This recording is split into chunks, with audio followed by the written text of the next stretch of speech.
Today, the Philadelphia Eagles have let go a number of their staff, mostly in the scouting department, and most notably is going to be younger brother of Andy Weidl. So now there's a lot of talk that Andy might be a little bit upset and we might end up losing him to the Steelers.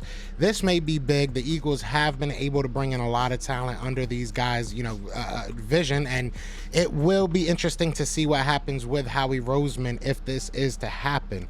But I mean, if you fire my brother Howie, we fighting, man. You want Philly? Yeah, let's do it.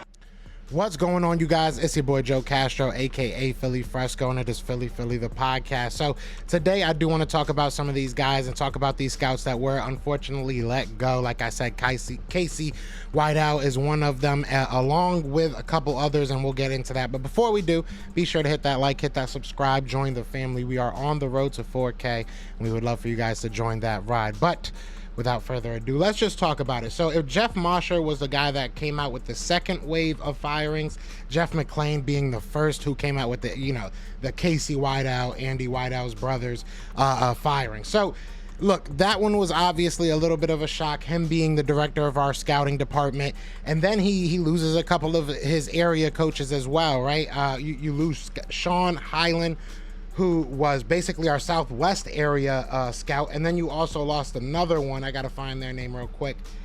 You also lost TJ McCrate, who was also their player personnel exec, and then you also we lost everybody. Evan Pritt, who was a scouting assistant. So you lost basically your whole scouting team, and I think there's more to come.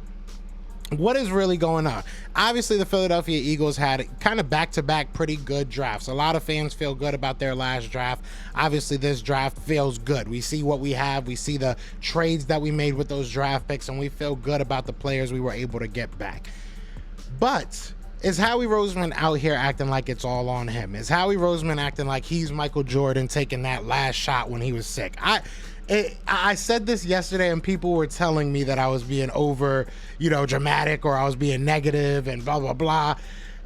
This is the type of stuff that I thought might end up happening because Howie Roseman is acting like everything's amazing. He's out there killing it. So I don't know. Don't shoot the messenger. You know what I'm saying? I just wanted to let you guys know that some of these scouts are now coming off the team. We might be losing our head of the scouting department to the Steelers is the team that I'm hearing a lot. So he might be going right over to the same state just to cause us havoc. And we obviously play them this year. He wouldn't, really have a say in anything that happens this year, being the scouting, guy or their GM. He wouldn't really make much decisions that affect our game. But either way, you know what I'm saying?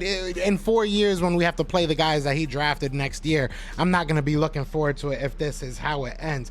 My biggest thing, look, scouting, we've seen a lot of guys come and go in this front office, and it's a good thing, it's a bad thing.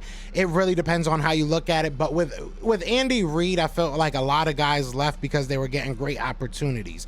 I feel like with Howie Roseman right now, a lot of guys are just leaving because they can and they don't want to deal with Howie.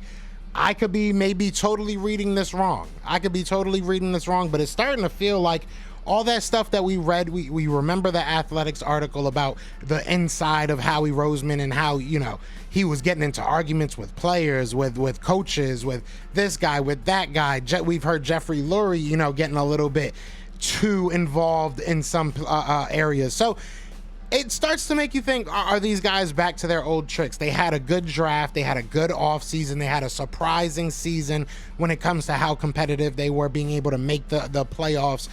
Are they feeling like they're the smartest guys in the room again? And that's what worries me. I don't know. You guys let me know what you think in the comments. Obviously, these aren't the hugest of losses. I'm not going to sit here and say. I think Casey Whiteout is a interesting person to fire, obviously, with the brother being his boss. Basically, it's kind of weird. I think that it's kind of weird.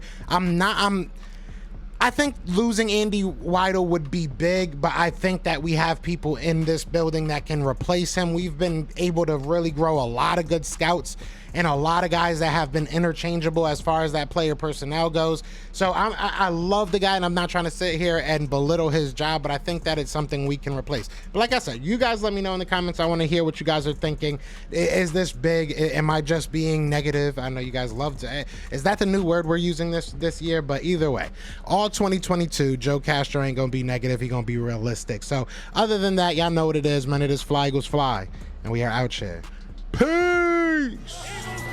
Everywhere. This is for Yeah. you. Fly Eagles flying on the team. Touchdown, touchdown. Time to get Jalen this ring.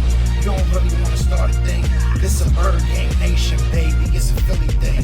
Hater, and you looking like you type trash. I'm just here calling on Philly the podcast. And we can call a man dog or watch Miles score off the handoff. Rest of the division, your man saw Jackson like Sean, hunting like Randall. Season here, early time to do 'em in. Your boy Philly Fresco, thanks for tuning in.